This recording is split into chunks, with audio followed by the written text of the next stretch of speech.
C'est bien connu, pour qu'une histoire soit intéressante, vos personnages doivent vivre un arc. Un arc, c'est comme une espèce de courbe comme ça. Et aujourd'hui, on va parler des arcs de personnages et pourquoi tout le monde devrait s'en calisser. Les arcs de personnages. On dirait que c'est le saint graal de toutes les histoires, de tous les maîtres de jeu qui se prennent pour des scénaristes. On veut que nos personnages connaissent un arc. Un arc de personnage, c'est tellement important pour l'évolution d'un personnage. Il faut qu'il y ait un arc. Il y a comme cette espèce d'idée-là. Mais puis même dans le monde des arts en général, il y a beaucoup de gens qui voient ça comme quelque chose d'essentiel. Est-ce que un bon personnage doit nécessairement vivre un arc? On va en parler aujourd'hui et on va d'abord parler de qu'est-ce qu'un maudit arc de personnage et pourquoi tout le monde pense juste à ça. Est-ce que c'est nécessaire? Tu sais, un arc, en fait, c'est dans le jargon des conteurs d'histoire ou des scénaristes, un arc de personnage, c'est le parcours intérieur de notre protagoniste. Donc souvent, c'est le personnage principal qui va avoir l'arc de personnage le plus intéressant, le plus gros arc. C'est un peu parce que le personnage commence à un point dans son histoire. Fait que imaginez là, un graphique, et imaginez qu'il commence à un point où c'est un individu bien banal qui vit une journée ordinaire et il n'a pas grand-chose de particulier, mais là, soudainement, il est plongé dans une histoire incroyable où il doit devenir un héros, sauver toutes les personnes dans son bureau et il doit surmonter ses défauts, en apprendre plus sur soi-même, sur le monde et il va revenir au final à un point où il va revenir au bureau le lendemain matin, mais transformé à cause de tout ce qu'il a vécu. Fait que ça fait comme une courbe. Ça fait comme un arc. Tu sais, un arc? Vous avez déjà vu ça, un arc? C'est comme si tu prenais ton arc, tu le mettais de même, puis c'était des émotions plutôt que du bois. J'espère que ça résume assez bien c'est quoi un arc de personnage. Bref, c'est la transformation. C'est le parcours émotif. Et souvent, on parle d'un arc parce que le personnage va retourner à une situation d'équilibre à la fin de son histoire et il va avoir appris des nouvelles choses. C'est un peu ça l'idée de l'arc. C'est de revenir là où on était, mais d'avoir fait un voyage et d'en être transformé. C'est pas tous les personnages qui vivent un arc. Probablement que le protagoniste d'un film comme Star Wars, par exemple, va vivre un arc, parce qu'au début, c'est un petit fermier, mais à un moment donné, il devient un grand Jedi, puis à la fin, il va sans doute retourner sur Tatooine, mais transformé. Maintenant, il a une épée, puis il a tué son père, etc. T'sais. Vous comprenez?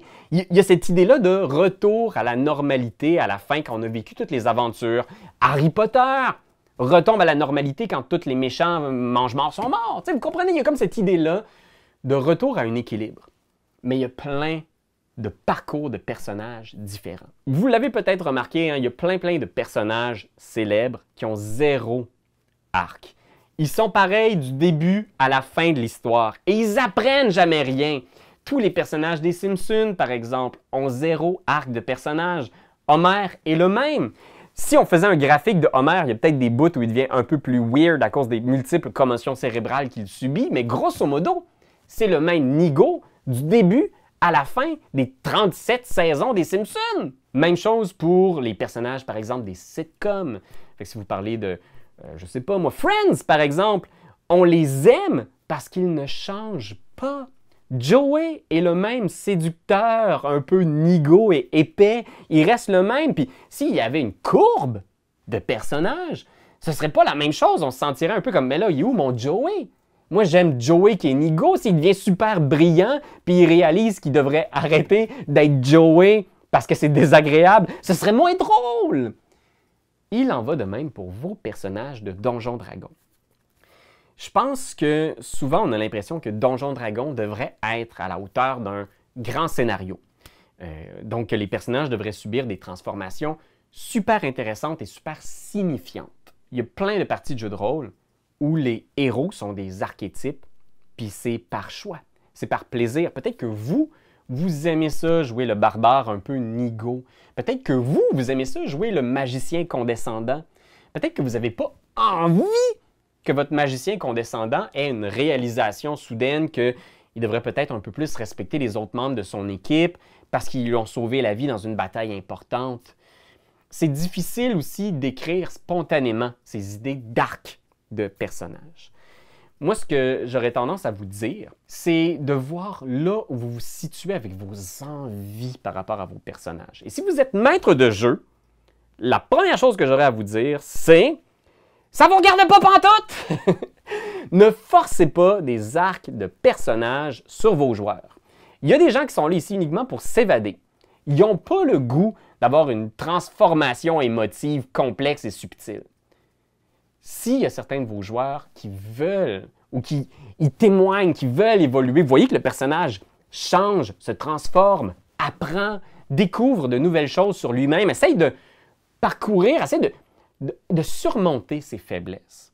Bien là, vous pouvez l'aider dans son parcours, mais l'arc de personnage, là, il doit, moi je pense en tout cas, 100% se retrouver entre les mains des joueurs. Vous ne pouvez pas choisir de faire subir une transformation à un de vos joueurs s'il n'a pas le goût de le faire. Vous pouvez essayer. Moi, j'ai essayé plus jeune de faire subir des horreurs à un de mes joueurs pour que son personnage évolue. Et si un de vos joueurs ne veut pas évoluer, vous pouvez lui couper la main, vous pouvez tuer sa famille, brûler son village. Il va rester le même barbare Boba Fett qui a juste envie de tuer les gardes de la ville. Vous comprenez?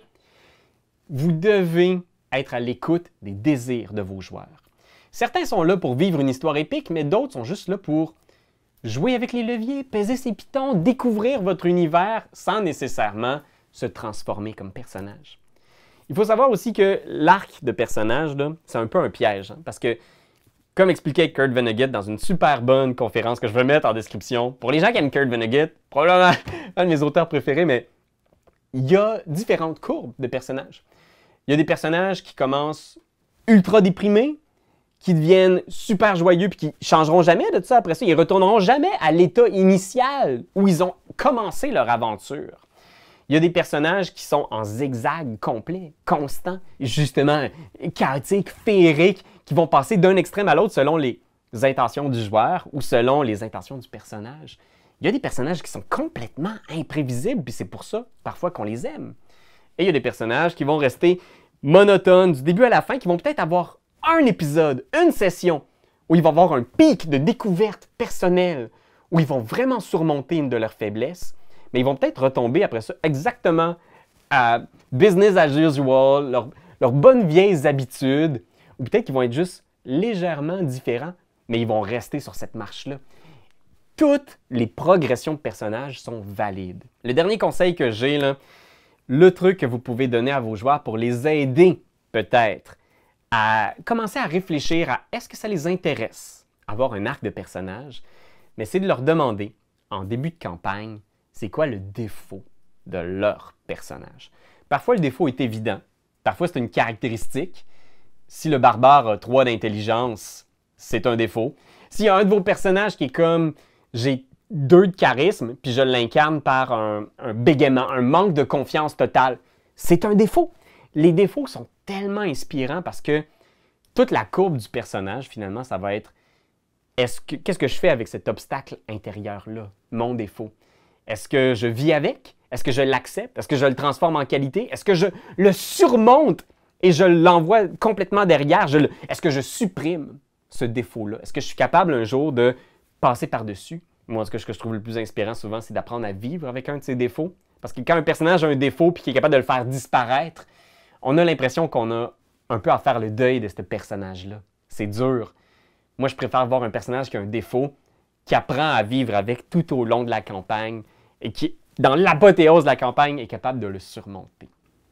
Hey, je suis en train de dire que j'aime ça quand même un petit peu les arcs de personnages finalement. Je pense que j'aime ça, mais je pense qu'il ne faut pas insister pour qu'il y en ait un à tout prix. Si votre personnage est un Homer Simpson, vous pouvez en être fier. Si vous aimez jouer ça, vous avez peut-être un rôle très important dans l'histoire de votre campagne. Fait que c'est pas tous les personnages qui ont besoin de vivre un arc. À part si vous êtes un rôdeur elfe. Là, un arc, c'est très important. Un arc de personnage!